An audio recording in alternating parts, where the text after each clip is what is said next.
എല്ലാ സഹോദരങ്ങൾക്കും നമ്മുടെ യൂട്യൂബ് ചാനലിലേക്ക് സ്വാഗതം. അപ്പോൾ എന്താണെന്ന് വെച്ചാൽ ചില വ്യക്തികളുണ്ട്, ചില ആളുകളുണ്ട്. അവരെങ്ങനെയാണെന്ന് വെച്ചാൽ അവർക്ക് ഇഷ്ടപ്പെടുന്ന ആളുകളെ ആരെങ്കിലും വിമർശിച്ചു കഴിഞ്ഞാൽ പിന്നെ അവർക്ക് സഹിക്കില്ല. അവർ ഏത് തരത്തിലും പല്ലും നഖവും ഉപയോഗിച്ച് അതിനെ പ്രതിരോധിക്കാൻ ശ്രമിക്കും. അതുമാത്രമല്ല, എത്രത്തോളം നമ്മൾ തള്ളയ്ക്കും തന്തയ്ക്കും വിളിക്കാമോ അത് അത്രയും ചെയ്യുകയും ചെയ്യും. അത്തരത്തിലുള്ള ഒരുപാട് ആളുകളുണ്ട്. അപ്പോൾ അവരോടൊന്നും എനിക്ക് ഒന്നും പറയാനില്ല. കാരണം പറഞ്ഞിട്ട് കാര്യമില്ല. അങ്ങനെ പറഞ്ഞിട്ട് കാര്യമില്ലാത്തവരെ പറ്റിയിട്ട് പറഞ്ഞിട്ട് എന്താ കാര്യം? അവരിത് തന്നെ ആലോചിച്ചുകൊണ്ടിരിക്കും. ചിലപ്പോൾ ഈ ഒരു ന്യൂസ് ഇപ്പം ഞാൻ ഇടാനായിട്ട് തുടങ്ങുന്ന ഈ ഒരു ന്യൂസ് കാണുമ്പോഴത്തേക്ക് അവർ പറയുന്നത്, ഓ അമ്മായി വന്നിട്ടുണ്ട്, പൊട്ടി ലിപ്സ്റ്റിക്കും തേച്ചിട്ട് അമ്മായി വന്നിട്ടുണ്ട് എന്ന് പറയുന്നവരടുത്ത് എനിക്ക് ഒന്നും പറയാനില്ല. നിങ്ങൾ അവിടെ ഇരുന്ന് പറഞ്ഞോളൂ, അത്രയേ ഉള്ളൂ. അപ്പോൾ എന്താണെന്ന് വെച്ചാൽ നമ്മളെല്ലാവരും ഒത്തിരി ഇഷ്ടപ്പെടുന്ന ഒരാളാണ് നമ്മുടെ സീരിയലിലുള്ള നമ്മുടെ മൂർത്തി മുത്തശ്ശൻ, അതായത് ക്രിസ് വേണുഗോപാൽ എന്ന് പറയുന്ന വ്യക്തി. അദ്ദേഹത്തിൻ്റെ വൈഫ് ദിവ്യയെയും സീരിയലിലൂടെ നമുക്ക് എല്ലാവർക്കും പരിചിതമായിട്ടുള്ള ഒരു മുഖമാണ്. അപ്പോൾ ഇവർ രണ്ടുപേരും വിവാഹിതരായി, വൈറൽ ദമ്പതിമാരെന്നാണ് അവരെ ഇപ്പോഴും അറിയപ്പെടുന്നത്. കാര്യം ഇവർ വിവാഹം കഴിഞ്ഞെങ്കിലും ഇപ്പോഴും ശരിക്കും വിവാഹം കഴിഞ്ഞതേയുള്ളൂ എന്നുള്ള രീതിയിലാണ് ഇവർ മുന്നോട്ട് പോകുന്നത്. നല്ലത് തന്നെ. എപ്പോഴും മധുവിധുമായാതെ അങ്ങനെ ആ ഒരു രീതിയിൽ ജീവിക്കുന്നത് വളരെ നല്ല കാര്യം തന്നെ. അത് ഏത് ദമ്പതികൾക്കാണേലും അങ്ങനെ തന്നെ ആവണം. പക്ഷേ ഇവരുടെ ചില സമയത്തെ ഇൻ്റർവ്യൂകളിലൊക്കെ കൊടുക്കുമ്പോഴുള്ള ഇവരുടെ സംസാര രീതി, അതാണ് നമുക്ക് ഒട്ടും അങ്ങോട്ട് ദഹിക്കാതിരിക്കുന്നത്. സംഭവം ഇവർ തമ്മിൽ എപ്പോഴും എന്താണ് പറയുന്നത്, ഇവരുടെ കോംബോ നമ്മൾ കാണുമ്പോൾ നമുക്ക് തോന്നുന്നത് ചിലതൊക്കെ ഭയങ്കര ഫണ്ണായിട്ട് തോന്നും, ചിലതൊക്കെ നമുക്ക് ഒരുപാട് ഇഷ്ടപ്പെടും ചിലതൊക്കെ. പക്ഷേ എന്നാൽ മറ്റ് ചിലതൊക്കെ എന്ന് പറഞ്ഞാൽ നമുക്ക് കാണുമ്പോൾ ഇഷ്ടപ്പെടില്ല. കാര്യം എന്താണെന്ന് വെച്ചാൽ ഏജ് പോലും നോക്കാതെ. എന്നാൽ ചോദിക്കും ഏജ് എന്താ, പ്രണയത്തിന് എന്താ ഏജ് ഉണ്ടോ എന്ന് ചോദിക്കും. ഇല്ല, പ്രണയത്തിനൊന്നും ഒരിക്കലും ഏജ് ഇല്ല. പക്ഷേ എന്നാലും നമുക്ക് ഒരു ബെഡ്റൂമുണ്ട്. ആ ബെഡ്റൂമിനകത്ത് കാണിക്കേണ്ട സംഭവങ്ങളൊക്കെ പബ്ലിക്കായിട്ട് വന്ന് കാണിക്കുന്നതിനോട് എനിക്കെന്തോ പേഴ്സണലി എനിക്ക് അതിനോട് യോജിപ്പില്ല എന്നതാണ് വാസ്തവം. അതുകൊണ്ട് തന്നെ ഞാൻ എൻ്റെ അഭിപ്രായങ്ങളാണ് പറയുന്നത്. എൻ്റെ അഭിപ്രായങ്ങൾ ഇഷ്ടപ്പെടുന്നവരുണ്ടാവും, ഇഷ്ടപ്പെടാത്തവരുണ്ടാവും. എല്ലാവരും എൻ്റെ അഭിപ്രായത്തോട് യോജിക്കണമെന്നൊന്നും ഞാൻ പറയുന്നില്ല. എന്ന് കരുതിയിട്ട് ഞാൻ എൻ്റെ അഭിപ്രായം പറയുമ്പോൾ എന്നെ തെറി വിളിക്കേണ്ട ആവശ്യമൊന്നുമില്ല. ഓക്കെ. അപ്പോൾ ഇവരെങ്ങനെയാണെന്ന് വെച്ചാൽ ഇവർ ഇൻ്റർവ്യൂ എടുക്കുന്ന സമയത്താണെങ്കിലും പരസ്പരം വാരിപ്പുണരുന്നു, ഉമ്മ കൊടുക്കും, അങ്ങനെയൊക്കെയാണ് ഇവർ രണ്ടുപേരും. അപ്പോൾ ഇത് കാണുമ്പോൾ ചിലർ പറയും, നമ്മളിത് പറയുമ്പോൾ പറയും, ഓ നിങ്ങൾക്ക് അവരോട് അസൂയയാണ്, തള്ളയ്ക്ക് ഇവരോട് അസൂയാണെന്ന്. എനിക്കെന്തിനാണ് അസൂയപ്പെടുന്നത്? എന്തായാലും എൻ്റെ കെട്ടിയോൻ ഇദ്ദേഹത്തെക്കാൾ കൂടുതലും ചെറുപ്പക്കാരനാണ്. പിന്നെ എനിക്കതിൽ അസൂയപ്പെടേണ്ട ഒരു കാര്യമില്ല. പിന്നെ ഈ ഒരു സ്ത്രീയാണെങ്കിൽ എൻ്റെ ഏജുമാണ്.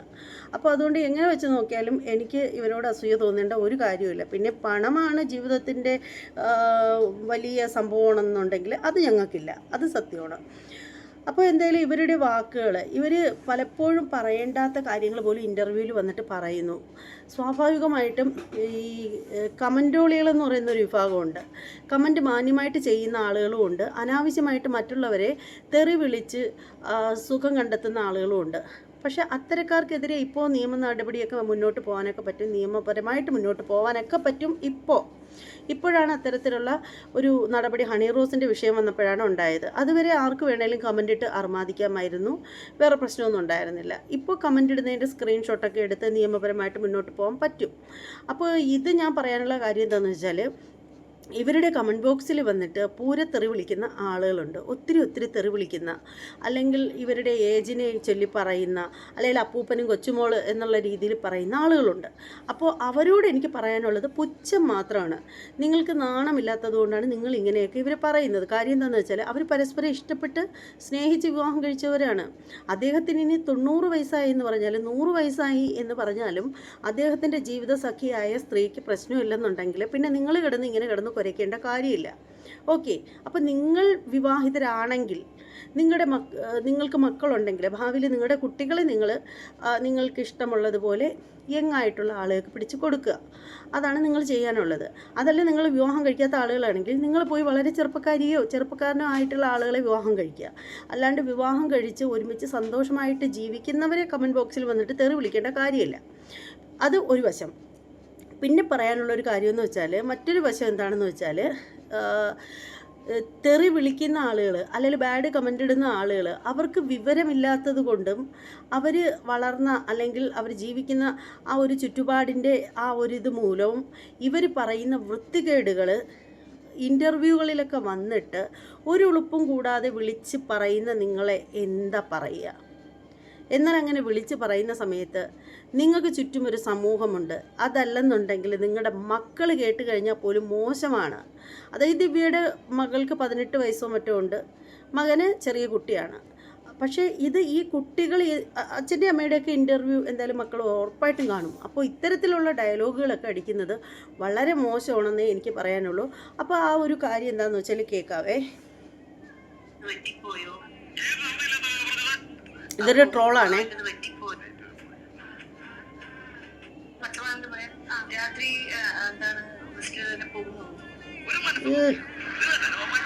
എന്റേത് വെട്ടിപ്പോയോ? അപ്പൊ അവൻ്റെത് വെട്ടിപ്പോയോ? മറ്റുള്ള പറയാൻ രാത്രി എന്താണ് പോകുന്നു. എന്റേത് വെട്ടിപ്പോയോ? അപ്പൊ അവൻ്റെത് വെട്ടിപ്പോയോ? മറ്റുള്ള പറയാൻ രാത്രി എന്താണ് പോകുന്നു. എന്റേത് വെട്ടിപ്പോയോ? അപ്പൊ ഇതെന്ന് പറഞ്ഞാൽ എന്താ പറയുന്നത്, ഇതിൻ്റെ ലെന്ത് വീഡിയോ ഇടാനാണെങ്കിൽ ഒത്തിരി ഉണ്ട്. ഇതുപോലെയുള്ള സംഭവങ്ങൾ ഒരുപാട് ഇങ്ങനെ പറഞ്ഞുകൊണ്ടിരിക്കുകയാണ്. ഇത് ട്രോളാണ് ഞാനതുകൊണ്ട് എടുത്തത്. ഇതിൻ്റെ ലെന്ത് വീഡിയോ ഉണ്ട്, നിങ്ങൾ വേണമെങ്കിൽ സെർച്ച് ചെയ്താൽ കിട്ടും. എന്തിനാ വെറുതെ അതൊക്കെ? അപ്പോൾ പറയാനുള്ളതെന്ന് വെച്ചാൽ നിങ്ങൾ ഇത്തരത്തിലുള്ള ഡയലോഗ് അടിക്കുന്നത് കമൻ്റ് ഇടുന്നവനാ വിവരമില്ല, നിങ്ങൾ അത്രയും കൂടി വിവരമില്ലാത്തതാവുന്നത് കഷ്ടം തന്നെയാണ്. അടുത്തിരിക്കുന്ന ആളല്ലെങ്കിൽ അത് ഒന്ന് തട്ടി വിലവ് ചെയ്യണം. ഇവരിത് നല്ലപ്പോഴൊന്നുമല്ല, ഇതിനു മുമ്പ് പല ഇൻ്റർവ്യൂകളിലും ഇതുപോലെ പറയുന്നത് ഞാൻ കേട്ടിട്ടുള്ളതാണ്. അതിന് സപ്പോർട്ട് ചെയ്താണ് ഈ പറയുന്ന പുള്ളിക്കാരനെ സംസാരിക്കുന്നത്. ശരിക്കും പറയുകയാണെങ്കിൽ നിങ്ങൾ വേണം അവർക്ക് പറഞ്ഞു കൊടുക്കാനുള്ളത്. ഈ ഇൻ്റർവ്യൂവിൻ്റെ മുന്നിൽ ഇൻ്റർവ്യൂ നടക്കുന്ന സമയത്ത് വെച്ചല്ല, അല്ലാതെങ്കിലും പറയണം ഇത്തരത്തിലുള്ള ഡയലോഗുകൾ ആവർത്തിക്കരുത്, നമുക്ക് കുഞ്ഞുങ്ങളുണ്ട്, അവർ കേട്ട് കഴിഞ്ഞാൽ മോശമാണ് എന്ന് പറയണം. ഇത് അങ്ങേരും കൂടി ചേർന്നാണ് ഇത് പറയുന്നത്. ഇങ്ങനെ വേറൊരു വീഡിയോയിൽ കൂടി ഇങ്ങനെ പറയുന്നത് ഞാൻ കേട്ടതാണ്. ഇവർക്ക് ഒപ്പം ഇരുന്നിട്ട് അദ്ദേഹം കൂടി ആളുകൾ പറയുന്ന ഡയലോഗിനെ പറ്റിയിട്ടൊക്കെ പറയുന്നു, അയാൾക്ക് പ്രശ്നമൊന്നുമില്ല എന്നൊക്കെയുള്ള രീതിയിൽ പറയുന്നു. എന്തല്ലേ?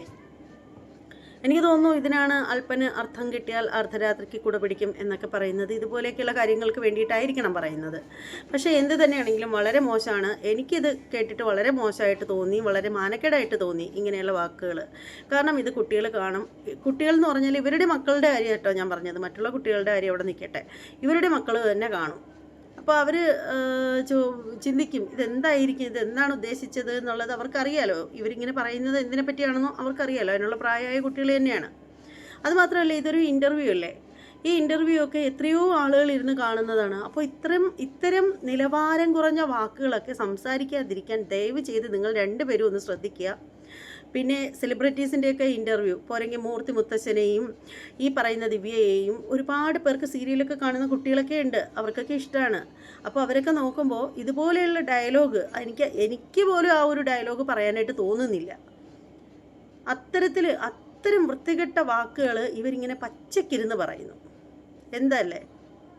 അപ്പോൾ ഇത് കേട്ടിട്ട് എന്നെ പൊങ്കാലയിട്ട് കൊല്ലാൻ വരുന്നവർ വന്ന് പൊങ്കാല ഇടാനേ പറ്റൂ. നിങ്ങളിടുന്ന പൊങ്കാല ഞാൻ സ്വീകരിക്കാം, അത്ര ഏറ്റു. അപ്പോൾ എന്തായാലും ഈ ഒരു വീഡിയോയെക്കുറിച്ചിട്ടുള്ള നിങ്ങളുടെ അഭിപ്രായം വളരെ സത്യസന്ധമായിട്ട് കമൻറ്റ് ചെയ്യണം. കമൻറ്റ് ചെയ്യുന്നവർ നിങ്ങൾക്ക് ഒരുപാട് ഇഷ്ടമുള്ള ആളുകളൊക്കെ ഉണ്ടായിരിക്കും. പക്ഷേ നിങ്ങൾ കമൻറ്റ് ചെയ്യുമ്പോൾ നിങ്ങൾ ആ ഇഷ്ടം നോക്കി ചെയ്യണ്ട. തെറ്റോ ശരിയോ അത് മാത്രം കണക്കാക്കിയാൽ മതി. എന്തായാലും നിങ്ങളുടെ വിലപ്പെട്ട അഭിപ്രായങ്ങൾ നിങ്ങൾ കമൻറ്റായിട്ട് രേഖപ്പെടുത്തുക. ഇനി മറ്റൊരു വീഡിയോയുമായിട്ട് വരാം. എൻ്റെ ചാനൽ ഇതുവരെയും സബ്സ്ക്രൈബ് ചെയ്യാത്ത ആളുകളൊക്കെ ഉണ്ടെങ്കിൽ ഇങ്ങനെ ചുമ്മാ പതുങ്ങിയിരിക്കാതെ വന്ന് സബ്സ്ക്രൈബ് ചെയ്യുക, ബെല്ലൈക്കൺ കൂടി പ്രസ് ചെയ്യുക. ഇനി മറ്റൊരു വീഡിയോയുമായിട്ട് വരുന്നത് വരെ എല്ലാവർക്കും